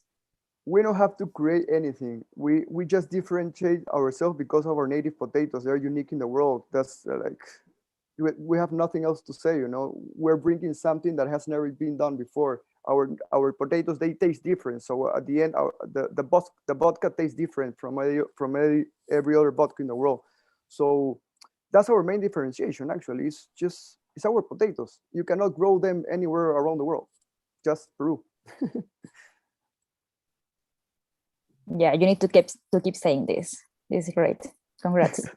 Thanks. We always say that every time we go out to the distributors around the world, say, hey, what's the difference between your vodka and other vodkas around the world? We say, because our ingredient is unique. You know, you cannot find it anywhere around the world. I mean, you can find grains, you can find all kind of tubers, but our native potatoes is impossible because they grow them in a high altitude, and also the hours of light we have per day is always pretty much the same, you know. So our potatoes, the starch that they have on it is unique. It cannot be replicated anywhere.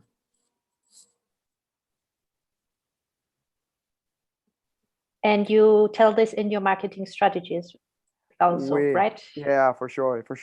We have a big story to tell always in our marketing strategies. Yeah. Okay, great. It's potatoes. It's about the Incas. You know, the potatoes right now, they're consumed by more than 1 billion people around the world, and they came from the Peru, from the Andes. You know, and we always say that people don't know. In Europe, they think potatoes come from France, or they come from Ireland, or they come from Netherlands. Even Chinese people believe potatoes are from China. But once we say, hey, no, potatoes come from Peru, come, I'm going to show you all the different potato varieties we got. And then we show them the vodka. And then they, oh, it's great.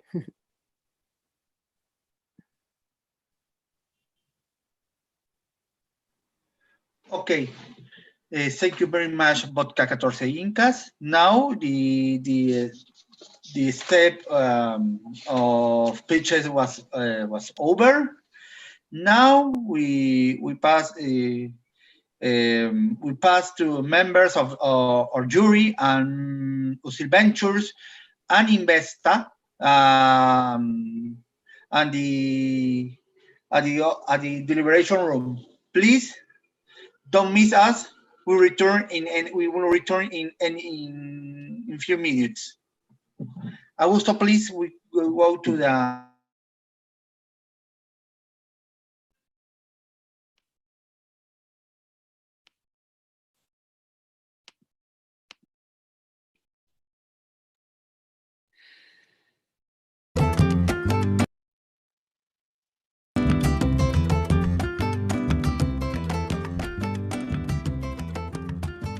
Hello, friends from Peru and Usil Ventures.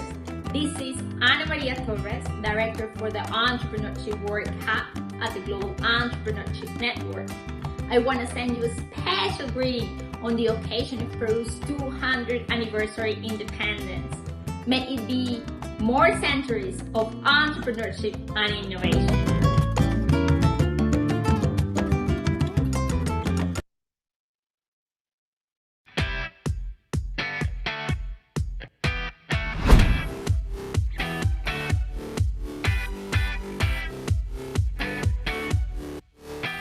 Somos la incubadora y aceleradora de startups del Grupo Educativo San Ignacio de Loyola, respaldada por el programa Innovate Perú.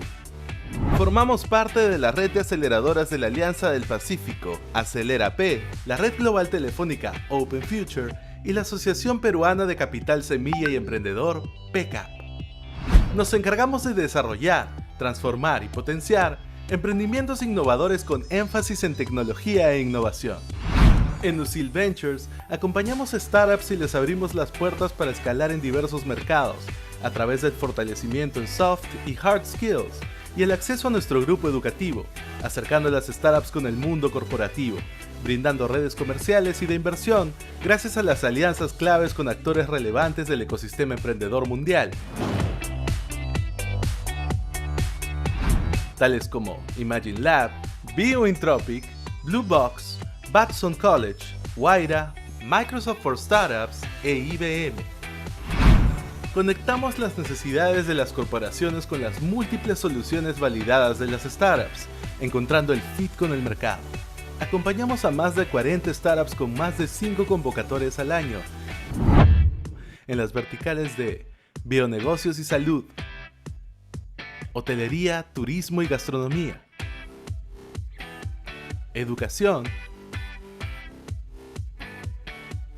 e industrias 4.0. En Usil Ventures, conectamos empresas con startups. Conectamos startups con empresas.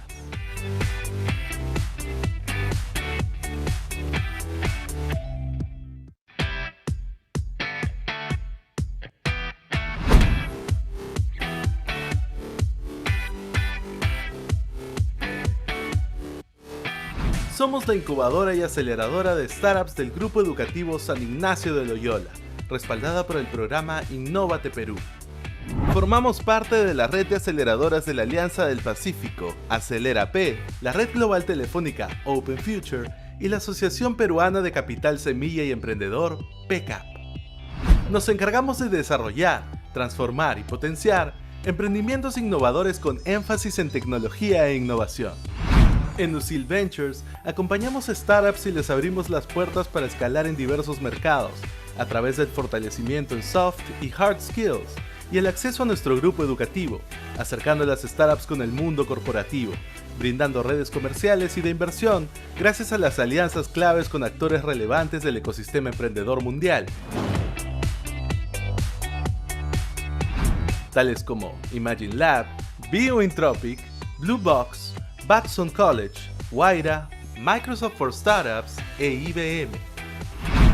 Conectamos las necesidades de las corporaciones con las múltiples soluciones validadas de las startups, encontrando el fit con el mercado.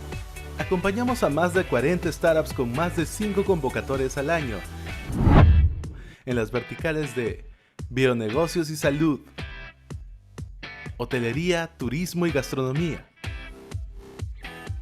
educación e industrias 4.0. En Usil Ventures, conectamos empresas con startups. Conectamos startups con empresas.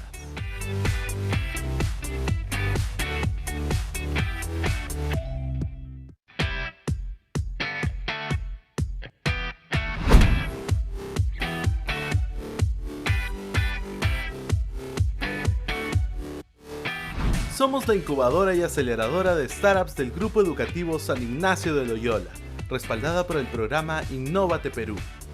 Formamos parte de la red de aceleradoras de la Alianza del Pacífico, Acelera P, la red global telefónica Open Future y la Asociación Peruana de Capital Semilla y Emprendedor, PCAP. Nos encargamos de desarrollar, transformar y potenciar emprendimientos innovadores con énfasis en tecnología e innovación. En Usil Ventures, acompañamos a startups y les abrimos las puertas para escalar en diversos mercados, a través del fortalecimiento en soft y hard skills, y el acceso a nuestro grupo educativo, acercando a las startups con el mundo corporativo, brindando redes comerciales y de inversión gracias a las alianzas claves con actores relevantes del ecosistema emprendedor mundial, tales como Imagine Lab, Biointropic, Blue Box, Batson College, Guaira, Microsoft for Startups e IBM. Conectamos las necesidades de las corporaciones con las múltiples soluciones validadas de las startups, encontrando el fit con el mercado. Acompañamos a más de 40 startups con más de 5 convocatorias al año en las verticales de bionegocios y salud, hotelería, turismo y gastronomía, educación e industrias 4.0. En Usil Ventures, conectamos empresas con startups. Conectamos startups con empresas.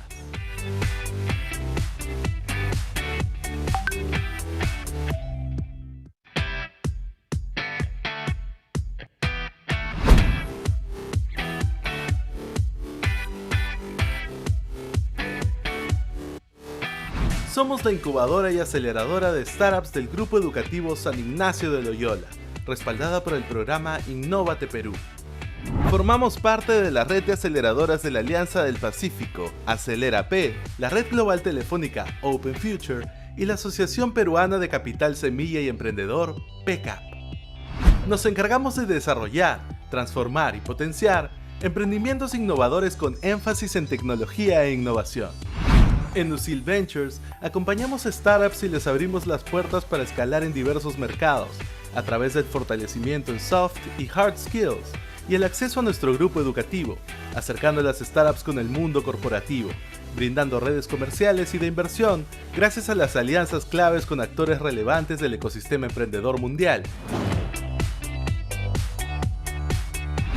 tales como Imagine Lab, Biointropic, Blue Box, Batson College, Waira, Microsoft for Startups e IBM. Conectamos las necesidades de las corporaciones con las múltiples soluciones validadas de las startups, encontrando el fit con el mercado. Acompañamos a más de 40 startups con más de 5 convocatorias al año en las verticales de bionegocios y salud, hotelería, turismo y gastronomía, educación e industrias 4.0. En Usil Ventures, conectamos empresas con startups. Conectamos startups con empresas.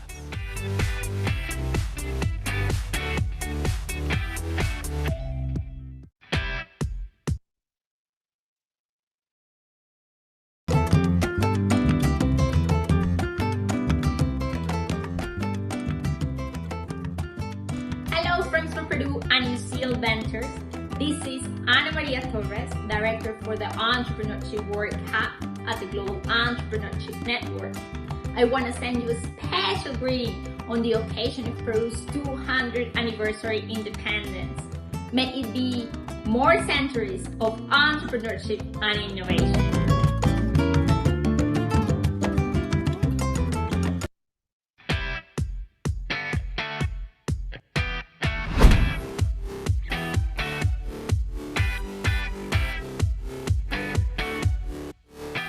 Somos la incubadora y aceleradora de startups del Grupo Educativo San Ignacio de Loyola, respaldada por el programa Innóvate Perú.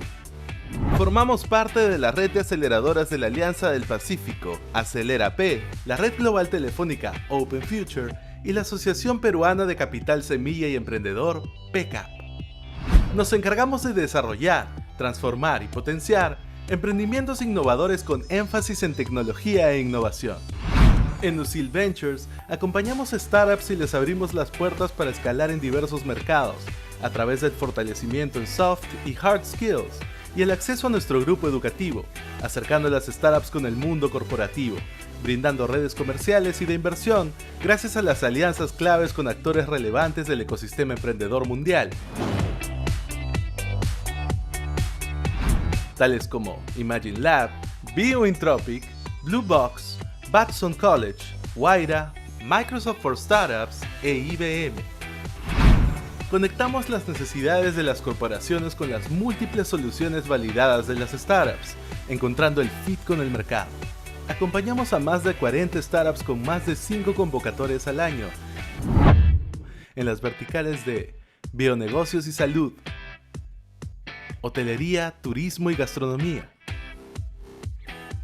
educación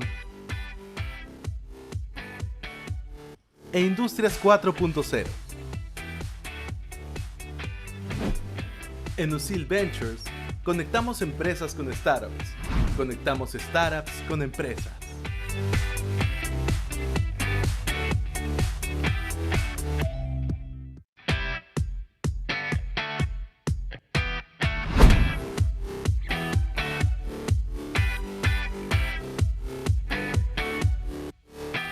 Somos la incubadora y aceleradora de startups del Grupo Educativo San Ignacio de Loyola, respaldada por el programa Innóvate Perú.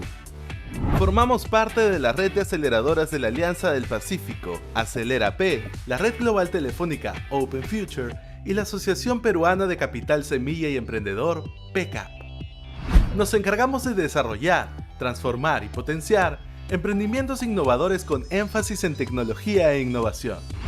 En Usil Ventures, acompañamos a startups y les abrimos las puertas para escalar en diversos mercados, a través del fortalecimiento en soft y hard skills, y el acceso a nuestro grupo educativo, acercando a las startups con el mundo corporativo, brindando redes comerciales y de inversión, gracias a las alianzas claves con actores relevantes del ecosistema emprendedor mundial,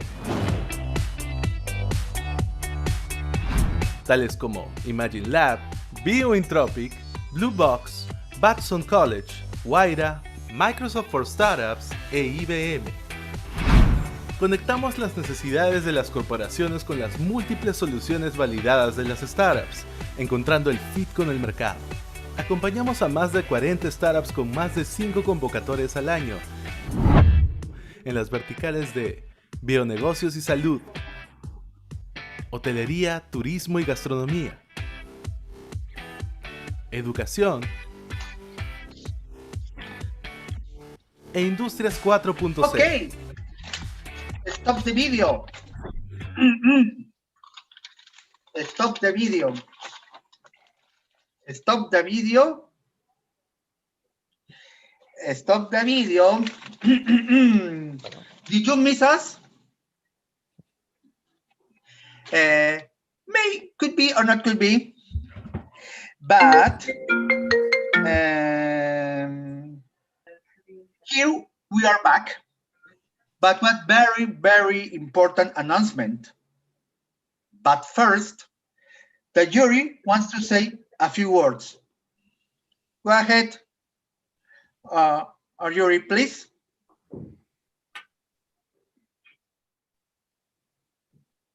Arturo, I would like to use the opportunity to thank you for inviting me to this very important instance. I would like to send all my best wishes to all the startups. You were great, guys. I am deeply impressed. I have to say the quality was very high. It was very difficult for us to choose two winners. So please feel that you are all winners of today. So because it was almost impossible to get the right choice. So thank you for having trusted in us. And thank you to all of you and Usil for making this possible. Thank you, Pamela, for your words. Now,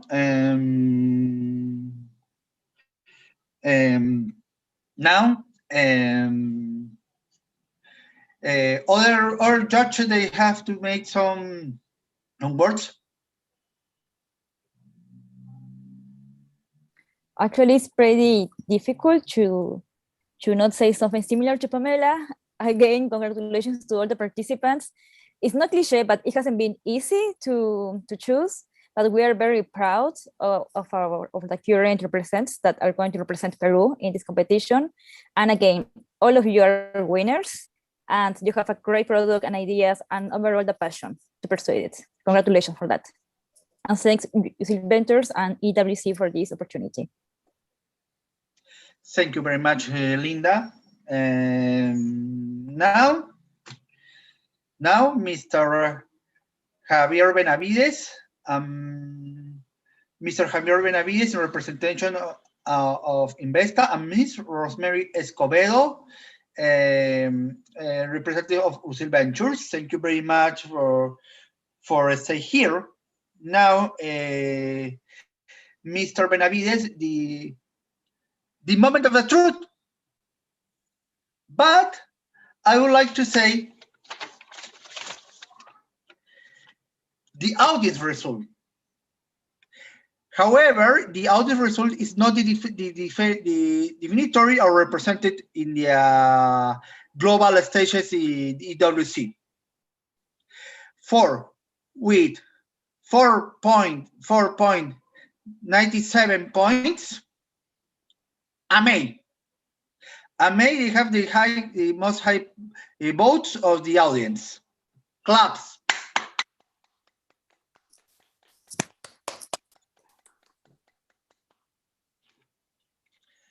Now,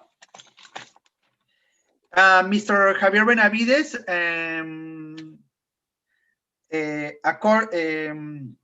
just a moment. Just a moment, Mr. Benavides. I sent a message for you.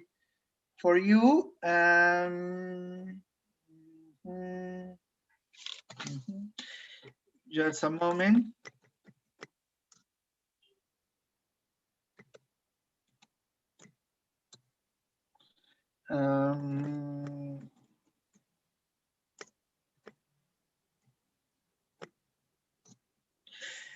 Mr. Benavides, the words of the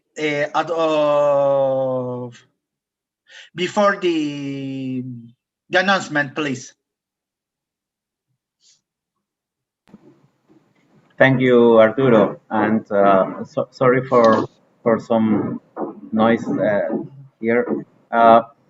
We have two winners, as you know, but we would love to have had 9 positions for you because all 9 were amazing. There were pretty difficult moments for the judges to name and to award the points to every one of you.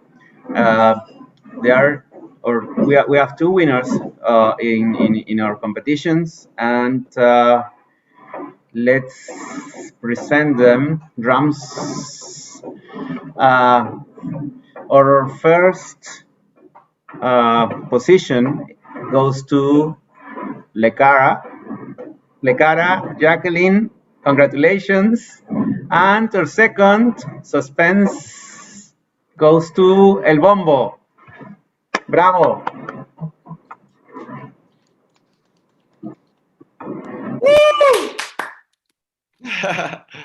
Bravísimo, celebren, salten. Bravo, bravo.